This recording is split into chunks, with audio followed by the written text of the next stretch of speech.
అందరికీ నమస్కారం. ఈరోజు మన 16:38 నారువేత మన్నదరాపేట సర్కిల్లో దురుమెట్టు శివులలో మనం చేయడం జరుగుతుంది. నేను చూసాము నారు పెరిగే ప్రక్రియ, నారు పెరగడం చేయడం జరిగింది. మొన్నటిదాకా రోడ్లు పగిలే ఎండలు ఉన్నాయి. మనం ఈ ప్రకృతి సేద్యాలు చేయడం కానీ, అన్ని వాతావరణాలు కానీ, మనం ఇప్పుడు నారా తీసిన మా యాంకర్ని వాళ్ళ చేతికుండా వేయడం అనేది నాకు సెంటిమెంట్ ఆనవాయితీ. వాళ్ళు రావడం నారాత కుదిరినప్పుడే వాతావరణం బ్రహ్మాండంగా కూలింగ్ లేక 5 ముగ్గులు తిరగటమే చాలా బ్రహ్మాండంగా రావడం జరుగుతూ ఉంది. ఈరోజు ఉదయాన్నే వచ్చారు, ఆ పొలం అంతా లోపల వేయడం జరిగింది నారువేత. ఇంకొక 3 కైలు మాత్రం ఉన్నాయి. ఆ 3 కైలు కూడా ఈరోజు ఈ చేను కంప్లీట్ చేస్తారు. రేపు రేపు అక్కడ చెరువులే చేయలేకపోతాము.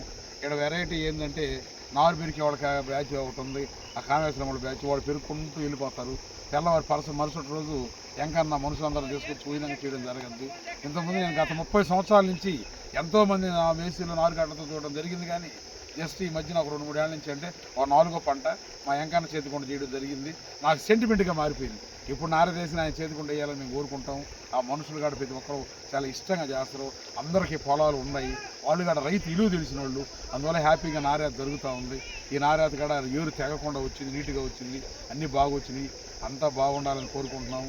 రైతు సోదరులకు కూడా ఈ పంటల్లో మంచి జరిగి వచ్చే దిగుబడులు బాగా పెరిగి బాగుండాలని కోరుకుంటూ ఓకే, థ్యాంక్ యూ.